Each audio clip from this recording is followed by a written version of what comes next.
3 laps is a lifetime. Handsome man right there. What's he doing? Plan C, be ready. Just gotta hope for some lucky breaks. Hope it's not a strategy. Anything else, Professor? Drive fast. Ever seen a miracle? Not yet. How do you think I'd feel if you die on the track? 3 laps. 3 laps is a lifetime.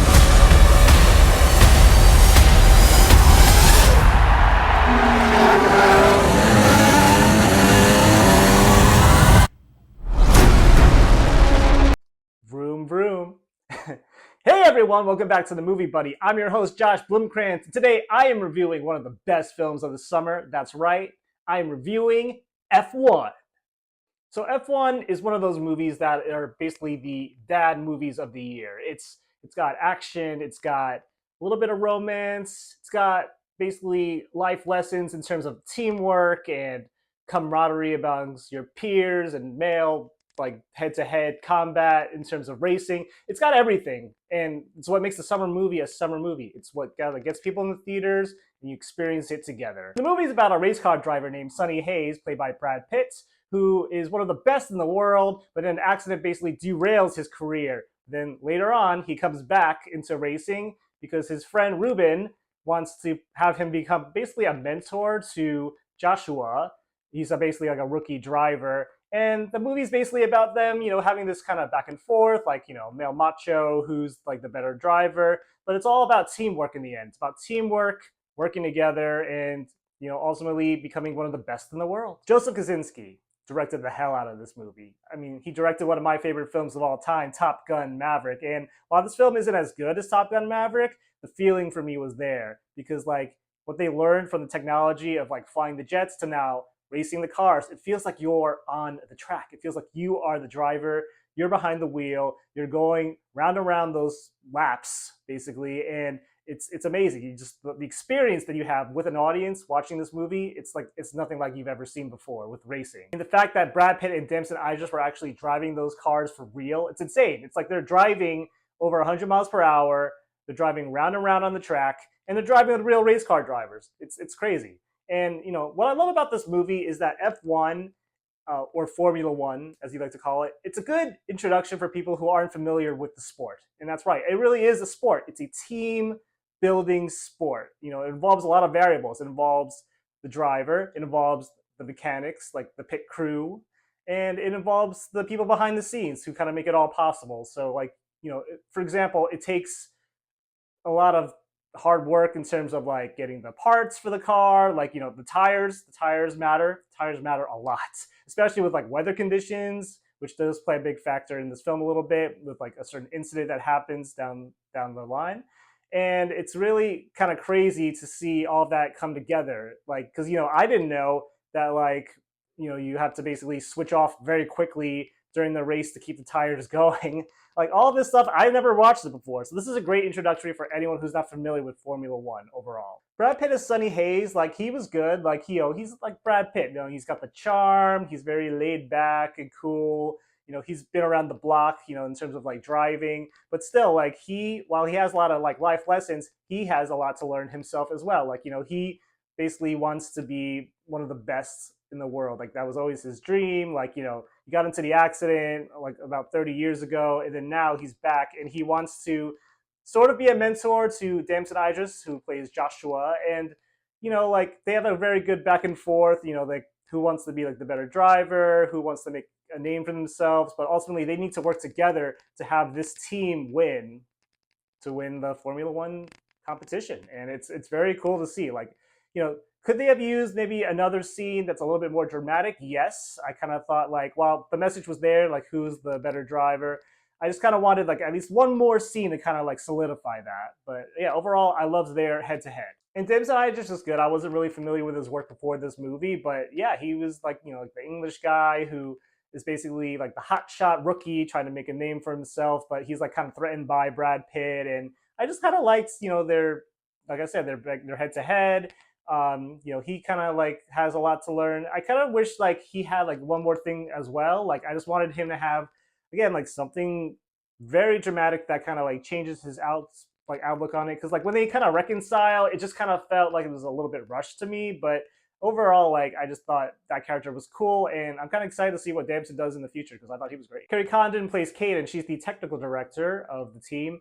And I really love what Carrie's doing. Like you might know her from the Banshees of Inisherin, and now she's back in this movie, and she has very good chemistry with Brad Pitt. You know, they have a little bit of a romance kind of going on. Do I think they could have used one more scene to kind of like get them there? Yes, but I don't know if it's that kind of relationship. You know, you look at it as like what you will, but yeah, she is very important to the team. She has to basically design a very good car for these guys to kind of race in. And, you know, without the proper car, like how are they going to win? Like, you know, then it has to be able to survive all the elements. Also, like the parts of the car, they have to be legit. Like, there's a lot of things you kind of learn about Formula One with this movie. It's truly astonishing. Javier Bardem plays Ruben, the owner of the Apex team, and he's the one who gets Sonny Hayes to like come back into the whole racing sports. And it's cool because they had a good friendship. They used to like race together, and he genuinely cares. Like he's not like a asshole owner of a race car team. He actually cares about his friend, and he cares about everybody involved in the sports. And it's really cool to see Javier play a character like that, like someone who isn't like mean. Like he genuinely cares, and he's really good in the movie. After seeing F1 2 times, I just really thought there were some flaws to the movie, like some stuff that like didn't really work for me as well the second time. For one thing, the runtime. While I appreciate a good runtime of a movie, this movie's too long. They could have cut down at least maybe 20 minutes of the film. Also, there's a scene in Las Vegas that, while it's cool, I really felt like it either wasn't necessary or they could have really cut it down in a different way to kind of make the pace go faster. But yeah, I mean, this movie is good, like, but there's also like so many characters. Like, there's a lot of people in this pit crew. There's a lot of people on the like behind the scenes in terms of like investors or like people like kind of going with the contracts of the team. Like while all that is necessary to the plot of the film, I just felt like they could have been a little bit better developed. Ultimately, this film goes through the familiar tropes. Like you've seen this in sports movies or even race car movies a billion times. Like there's the driver, they are like, you know, they're trying to make it into the race, and then once they're in the race, they have to like go through all the motions, and then all of a sudden, boom, something tragic happens. They gotta recover. It's like, you know, the inspirational, like, I'm gonna come back better than ever. I'm gonna like really start winning these races now. Like you've seen this before in these types of movies, but still, it works. When you have a producer like Jerry Bruckheimer producing your movies, he knows what he's doing. He knows what the audience wants. He knows what beats hit, and when they hit hard. Like this movie, my audience was cheering by the end of it. Like it was beautiful. It was a beautiful cinematic experience to be a part of. And part of that is due to the amazing music in this film composed by none other than Hans Zimmer. And he's done it again. He's done it again.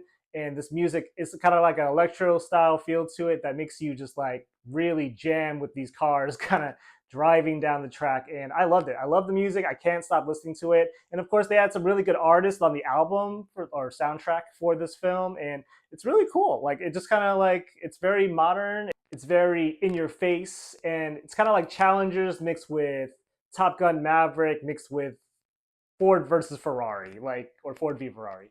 But like, yeah, I really love the music by Hans Zimmer. He's a genius. He's a genius. Overall, my experience with F1, while not as good as Top Gun Maverick, I had a great time with this. I really did. And you got to see this on the biggest screen possible to get the full scope of it. Like you want to be immersed in this world.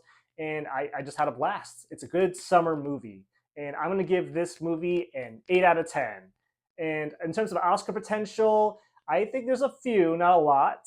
I don't know if this is going to get into picture. I honestly don't think it will, but we'll see. I mean, if it does very good box office wise and it can stay in the conversation, if people really love the film, which so far it's doing very well, maybe it can. Maybe it can do it. But I'm going to say that Oscar prospects, I would put it into sound for sure. It's got a very good chance at sound, maybe even winning sound. Hans Zimmer could maybe get in for score. Like I said, it's amazing. And I just think while the cinematography isn't as good as Top Gun Maverick, it could maybe be in that ball game. We'll see. I don't know. And yeah, that's pretty much all the Oscar prospects I have for it. I don't think Kosinski is getting into director or it's going to get into screenplay or anything like that.